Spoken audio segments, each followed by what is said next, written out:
xibaar yu wér te wóor ca tàng-tàng ba abonnez-vous pour ngeen di mën di jot suñuy vidéo. dal leen ak jàmm seen chaîne bi di Buzz 221 HD kii di Thierno Bocoum di ak politicien bu kenn dootu présenté ci réew mi di Sénégal di njiitalu mouvement bi ñu dippee Agir waaye tamit nekkoon antu bu réeroon ba noppi daal di feeñaatal boppam ndax ma waxoon que ne daal dinay maye akum stand-by dootul àddooti ci ëtt politique bi waaye dellusi waat na ba yëkkati waat ay ŋàññ daal di koy jëmale waat ci régime bu bees bi. si li ni mel kii di Thierno Bocoum ne loi interprétative bu amnistie bi nga xam ne député bii di Amadou Ba fexe na bañ dugal ko démb biir assemblée nationale daal di koy forcer askanu réewu Sénégal ne amut loi bu gën a dangereuse loi boobee nga xam ne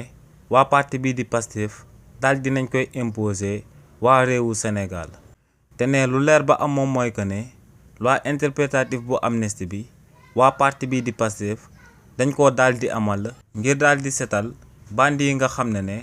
ñoom ñoo bokkoon ci manifestation politique yi daan am ci réewu Sénégal te mu tàmbale woon ci mars 2021 daal di jeexee ci février 2024 te ñu bokkoon ci waa parti bii di Pastef ne loi interprétative bi ñooñee la daal di bëgg a aar waaye ne akub loi dans les normes warta daal di aar warta daal di couvrir benn crime waaye tamit ne warta daal di couvrir benn délit ndax ne ñu doon taal te di doon taal li nga xam ne sénégalais yëpp ñoom ñoo ko daal di bokk ñooñee tamit dañ leen a war a daal di jàpp daal di leen di tëj ci kaso bi comme ni ñu war a jàppee ñi nga xam ne ñoom ñoo jëloon ay armes di doon boom askanu réewu Sénégal donc ne war ñoo daal di jàpp ñi nga xam ne ñoom ñoo rey kese daal di leen di tëj ci kaso bi ba noppi daal di bàyyi ñi nga xam ne ñoom ñoo doon taal alalu réewu Sénégal di daan taal moomeelu waa Sénégal ndax ne li ni mel du dëgg waaye tamit li ni mel du yoon.